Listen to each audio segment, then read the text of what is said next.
My name is Donald Hart. I am 63 years old. For 31 years, I worked as a civil structural engineer for the city of Brampton, and for the last 9 of those years, I held the title of Senior Review Director for Capital Infrastructure Projects.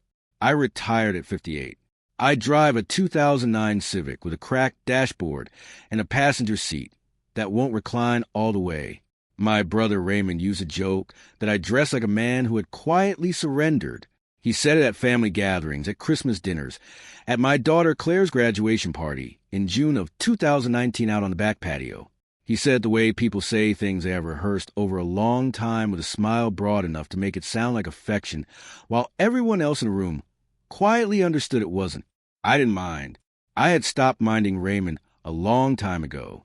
He had always needed to be the one who had more, who knew more, who arrived in the better car and left with the better story. Growing up, he was the one our mother introduced first at church, the one our father took to the hardware store on Saturday mornings and talked like a junior partner in some unspoken arrangement. I was the quieter one, the one who read, the one who kept his room clean without being asked and finished his homework before dinner and was never, in 30 years of family dinners, the most interesting person at the table. Raymond understood early that this made me safe. A man who never competes is a man who never takes anything from you. He had kept that understanding close for decades, like a key he didn't need to use because the door was always already open. He miscalculated what open doors sometimes mean. Margaret died on a Tuesday, February 11th, 2020. Pancreatic cancer, diagnosed 14 weeks before. She was 59 years old. She had brown eyes and a laugh that changed the temperature of any room she walked into, and she spent the last coherent weeks of her life seated at the kitchen table with yellow legal pad and 2 sharpened pencils, outlining the structure of something she'd been quietly turning over in her mind for years before the diagnosis made the timeline suddenly real. The Margaret Hart Community Foundation named grants for trade apprenticeships and adult literacy programs across Peel region. A board of 5 trustees drawn from the community organizations she had volunteered with since 2009, an endowment funded primarily by the sale of her mother's property on a rural road outside Orangeville, $2.3 million, administered through a registered charitable trust instrument held at First National Charitable Services in Toronto. She made me chair, not honorary chair, not chair in the sentimental sense, the kind that means your name is on the letterhead, but someone else makes the actual decisions. Chair with full trustee authority, signing authority, the right to call an emergency board session with 48 hours notice to any quorum of 3, the right to initiate an external audit at my sole discretion, the right, in cases of trustee misconduct or suspected misappropriation, to refer the matter directly to the Ontario Attorney General's Charitable Property Enforcement Unit without seeking consensus from the remaining board. Margaret had drafted that clause herself. I know because it is the one with the most boxes drawn around it in the margins. I signed the trust deed on March 3rd, 2020, 3 weeks after a funeral, in the offices of Patricia Owusu-Darko, a certified trust and estate specialist at Whitmore Owusu Legal in Mississauga. Patricia walked me through every clause at a measured pace, stopping when I stopped, answering every question I asked without impatience. She told me afterward that in 15 years of trust administration work, she had never had a new chair take that many notes. I told her Margaret had been organized, and I had learned from watching. Patricia smiled in a way that suggested she understood exactly what I meant. I took the yellow legal pad home. I filed it in the fireproof cabinet in the study alongside the original trust deed, the endowment transfer records, the board appointment letters, and 4 years of audited financial statements. I set the combination myself. I did not write it down anywhere. Some combinations you carry in your body, not on paper. Raymond was not on the board. He had asked to be sometime in fall of 2019, when it became clear that Margaret's timeline was shorter than anyone had hoped. He had framed it as support. He wanted to be involved, he said. He wanted to carry some of the weight. Margaret had looked at him across the kitchen table for a moment without speaking, and then she had said, very evenly, that she appreciated the thought. She did not say yes. She did not explain why not.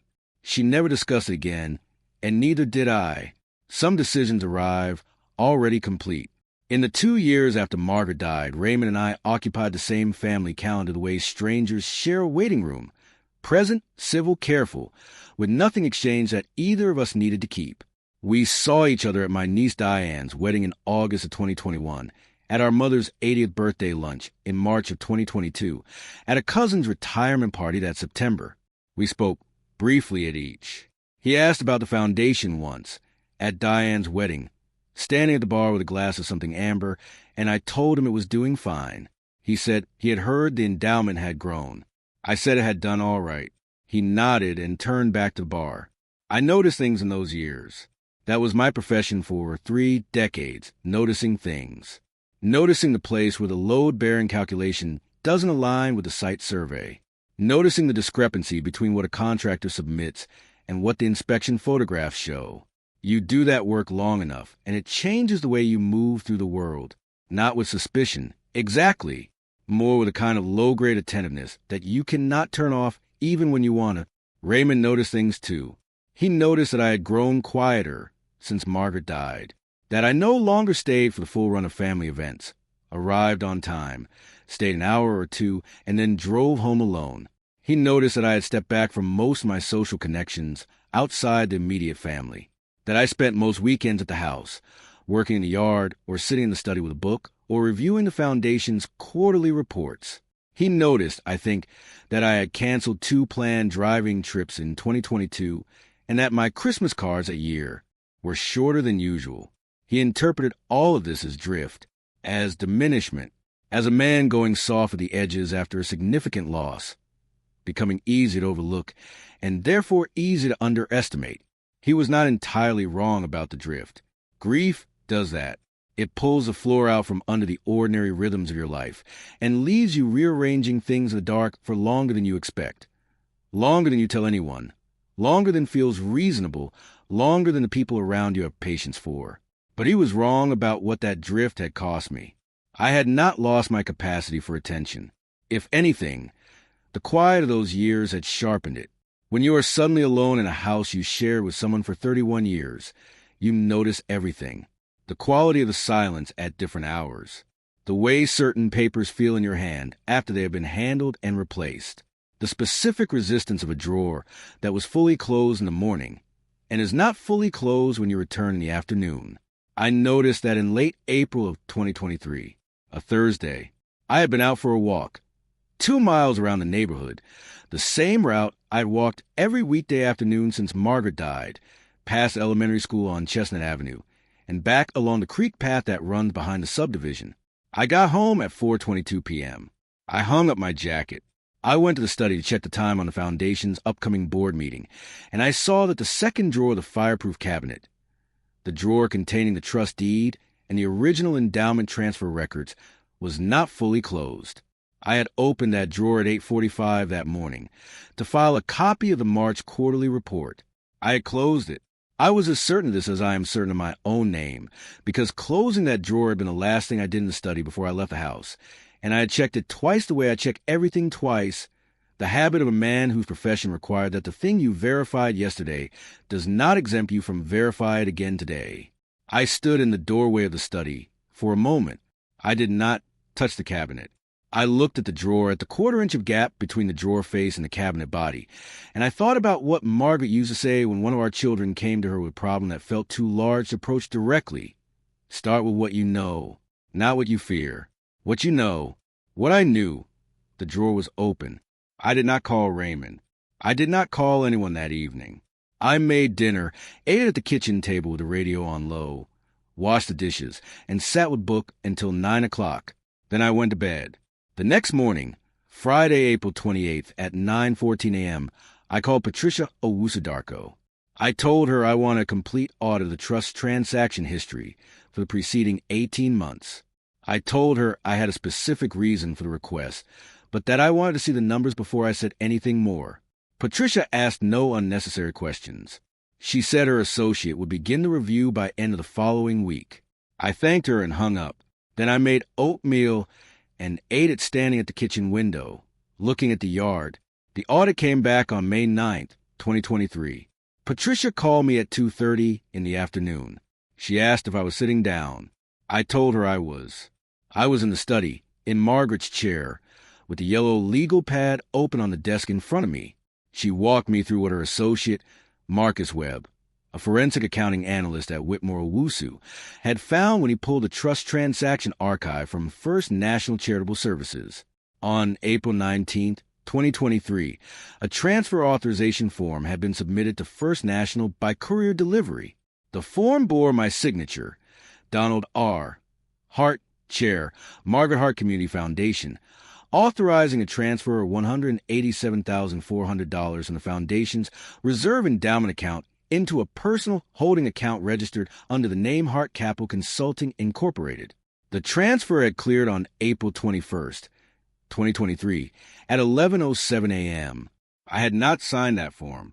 I had not authorized that transfer. The signature on the form was not mine. I asked Patricia to pull the Ontario Corporate Registry for Hart Capital Consulting, Incorporated. She had already done it. The company had been registered with the Ministry of Government and Consumer Services on March 14, 2023. The sole director was Raymond Allen Hart. The registered address was a postal box in Brampton. I wrote all this down in the yellow legal pad. I wrote the date, the time, the amounts, the company name, the registration date. I drew a box around the registration date, March 14th, the way Margaret drew boxes around things she needed to keep. Patricia said, "Donald, I need to be honest with you about what this looks like."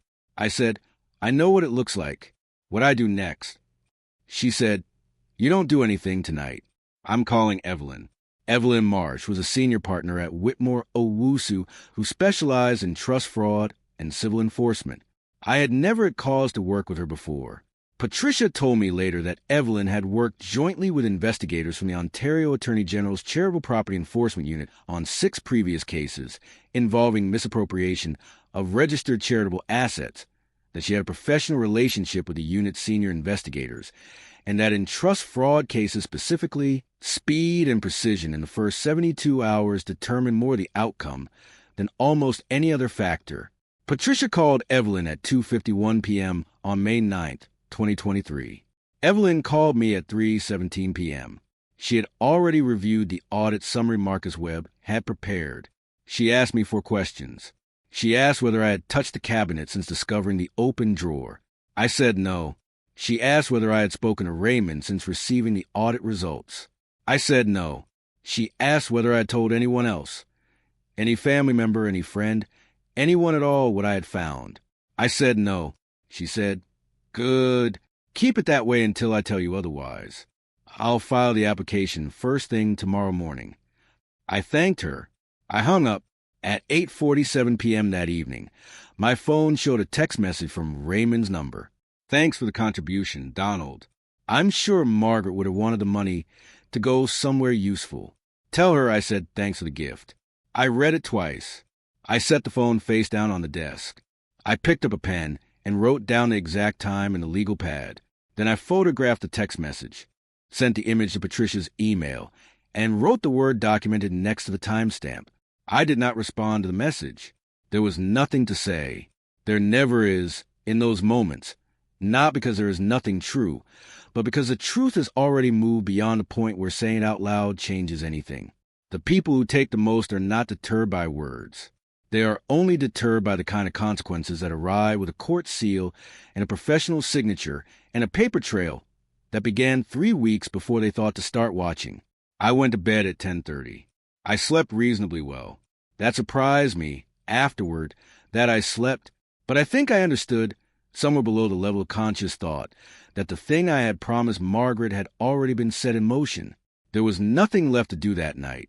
The rest was Evelyn's. On the morning of May 10th, 2023, at 9 a.m., Evelyn Marsh filed an emergency application for a civil asset preservation order with the Ontario Superior Court of Justice commercial list.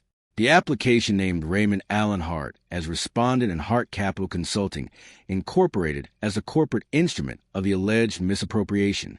The supporting materials included Marcus Webb's forensic audit report, the authenticated transfer authorization form bearing the forged signature, the corporate registry documentation for Hart Capital Consulting, Incorporated, a certified copy of my trust share authority, and a photographed text message time-stamped 8:47 p.m. on May 9th. The application was heard by the Honorable Justice Deborah Ewan Favreau at 11 a.m. on May 11th, 2023, in chambers. Evelyn argued the motion without opposition. Raymond had not been given advance notice, as is standard in preservation order applications, where notification would create a risk of asset dissipation. At 1:17 p.m., Justice Ewan Favreau granted the order in full. Every personal financial account held by Raymond Allen Hart was frozen pending judicial review. Every account associated with Hart Capital Consulting, Incorporated, was frozen. Access to any real property held under his name was restricted pending the outcome of the civil proceeding. The order was transmitted to the relevant financial institutions by 2 p.m. Evelyn called me at 1:34 p.m. while I was eating lunch in the kitchen. She said, "The order is in place." I said, "Thank you, Evelyn." She said, "There's one more administrative item.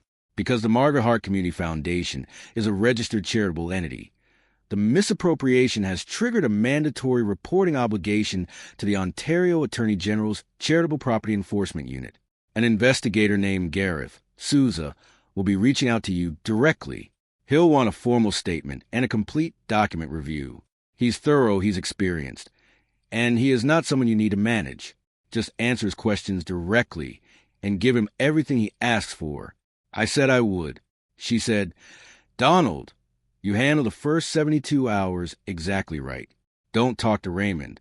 Don't talk to your family about any of this until I tell you it's appropriate. Let the process work." I thanked her again and put the phone in my jacket pocket. I walked to the back window and stood there for a while. It was a clear afternoon in early May, and the yard was full of that particular light. Low and golden, the kind that only comes for a few weeks in spring before the season tips fully into warmth. Margaret had planted a row of lilac bushes along the south fence in 2014. 6 plants spaced 4 feet apart, and they were in full bloom. Purple clusters dense against the old cedar boards. She had a specific feeling about lilacs, that they were the only flower honest enough to bloom exactly as long as they needed to and no longer, without apologizing for disappearing. I stood there and looked at them for a long time. At 2:03 p.m., my phone began to ring. Raymond's name on the screen. I let it ring through to voicemail. At 2:11 p.m., it rang again. Raymond, voicemail. At 2:19 p.m., again. By 5:45 p.m. on May 11th, 2023, Raymond had called 31 times. I did not answer once. I did not listen to the voicemails that evening. I set the phone on the kitchen counter and made dinner and washed the dishes and sat in the study until 10 o'clock with the trust files open in my lap, not reading them exactly, but holding them. The weight of the paper, the specific feel of documents that Margaret had touched with her own hands when she was building something she intended to outlast her. There's a kind of patience that looks, from the outside, like absence, like a man who has simply gone quiet and stopped responding to the world. I had worn that appearance for 3 years by then, and I understood how it read to the people around me. I did not correct the impression. You do not need the people who underestimate you to understand you. You only need the people you trust to know exactly where you stand. Gareth Souza called me on the morning of May 12th, 2023, at 9 a.m. He introduced himself, Senior Investigator, Charitable Property Enforcement Unit, Ontario Ministry of the Attorney General, and asked if I had time to speak briefly. I told him I did. He was economical with words. He said he had reviewed the preservation order application and the audit materials, that he had questions that would require a formal recorded interview, and that he wanted to schedule that meeting for May 16th at the AG's offices on Bay Street. He asked if I could bring all original trust documentation, the forensic audit report, and any communications I had received from the respondent since the date of the alleged transfer. I told him I had all of it ready. He said, "Good. One more thing, Mr. Hart. Before we meet, I'd like you to go through your own records and note any dates between March 1st and April 19th when you were verifiably away from your home. Receipts, appointment records, anything that creates a documented timeline." I said, "I understand why you're asking that." He paused. "Most people don't on the first call. I've been a review director for 31 years. I said, "I understand what a document trail is for." There was a short silence. Then he said, May 16th at 10. Bring the yellow pad if you have it. I had not mentioned the yellow pad to him. Evelyn must have. I said I would bring it. Then I sat down and listened to Raymond's 31 voicemails in order, from first to last, with the legal pad open and a pen in my hand. The messages changed in a way that I found, if I am honest, more clarifying than painful. The first four were casual, easy, almost cheerful, in the specific register Raymond had always used when he was certain he had the upper hand, warm without being warm, familiar without meaning it. The tone of a man who has taken something and does not yet believe there will be any accounting for it. By message 8, something had shifted. The cheerfulness was still there, but it was working harder. He mentioned in passing that he had tried to access his business account that afternoon and found some kind of bank error. Probably nothing. He was sure I would agree it was probably nothing. By message 13, he had dropped the register entirely. He said his name, then a pause, then, "Donald, I need to talk to you. Something has happened with my accounts. I need you to call me back." By message 19, he used the word please for the first time. Raymond had not said please to me since we were children. Since the Saturday mornings at the hardware store, when our father would stop to talk to someone he knew and Raymond would lean close and say please, quietly, because he wanted to go and he knew our father would stay as long as he liked. By message 24, he was not constructing sentences, words, pauses, his own name again, as if reminding himself. By message 31, the last one, recorded at 5:38 p.m. on May 11th, he said only, "I know you're listening. I know you're there. Just call me back, Donald. Please, just call me back." I closed the phone. I wrote down the timestamp of the final message. I drew a box around it. Then I drove to Patricia Owusu-Darko's office and signed the formal victim declaration at 11:15 a.m. on May 12, 2023. The formal interview with Gareth Souza took place on May 16, 2023, at 10 a.m. in a meeting room on the 14th floor of the AG's building on Bay Street. Gareth was a compact, exact man in his early 50s who wrote everything by hand in a narrow-ruled notebook and asked each question once, without elaboration, and waited as long as necessary for complete answer. He had the particular stillness of someone who had learned that the fastest path through a complex situation is to move through it without hurrying. I had brought the original trust deed in a document sleeve, the March quarterly report, the forensic audit prepared by Marcus Webb, a printed copy of Raymond's text message, my own handwritten timeline from the yellow legal pad, 29 pages covering the period from February 2020 to May 9th, 2023, with dates, times, and notes. I had also brought, at Evelyn's suggestion, 3 years of Foundation Board meeting minutes, showing my consistent attendance and participation as chair. Gareth looked at the legal pad when I set it on the table. He looked at it for a moment before he looked at me. "You prepared this yourself," he said. It was not a question. "Margaret prepared the original structure," I said. "I learned from watching her." He nodded once, the same way Patricia had nodded, and turned to the first page. The interview lasted 2 hours and 40 minutes.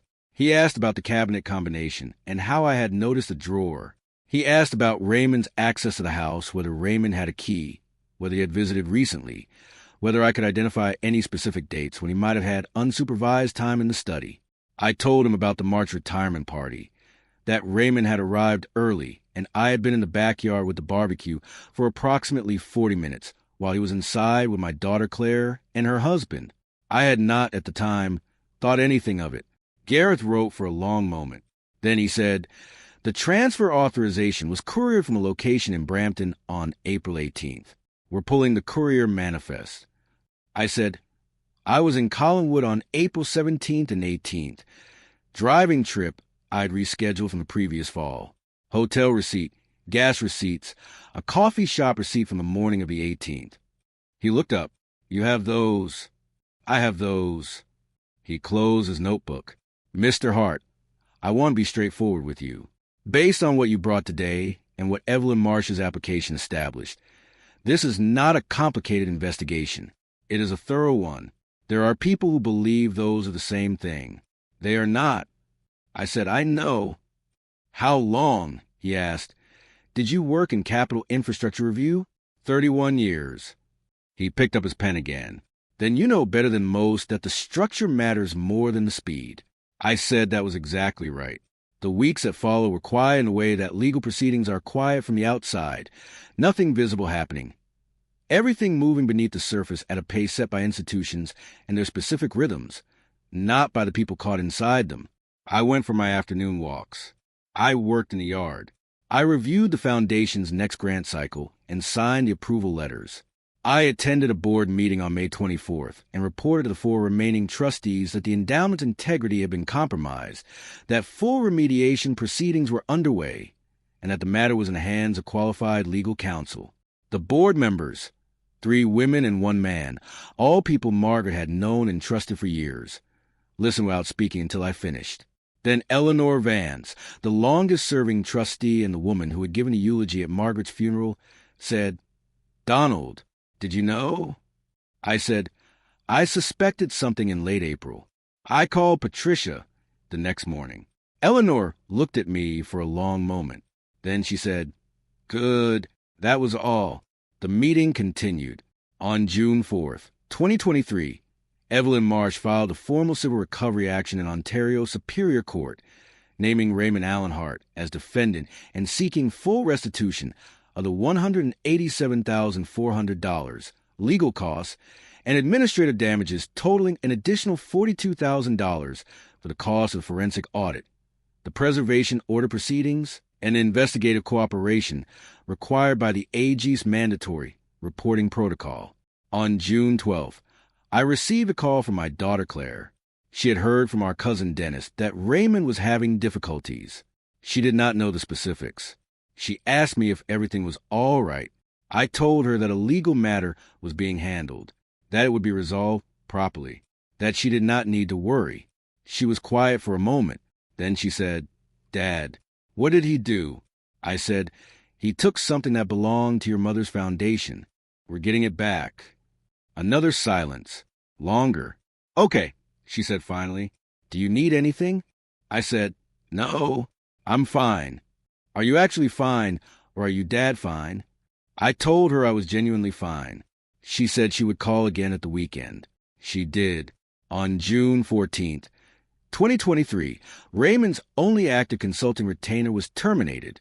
The client was a mid-sized property development firm in Vaughan called Meridian Property Group. Their legal counsel had conducted routine due diligence after Raymond's asset freeze appeared in Commercial Registry on May 11th and had advised the firm's principals that continuing the retainer during an active civil and regulatory proceeding presented unacceptable reputational exposure. The termination letter was issued on June 14th. The annual retainer value was $94,000. It was, by a significant margin, the largest contract Raymond had held in 4 years. I did not know this at the time. Evelyn told me later in July, when she was walking me through the context of the settlement negotiations.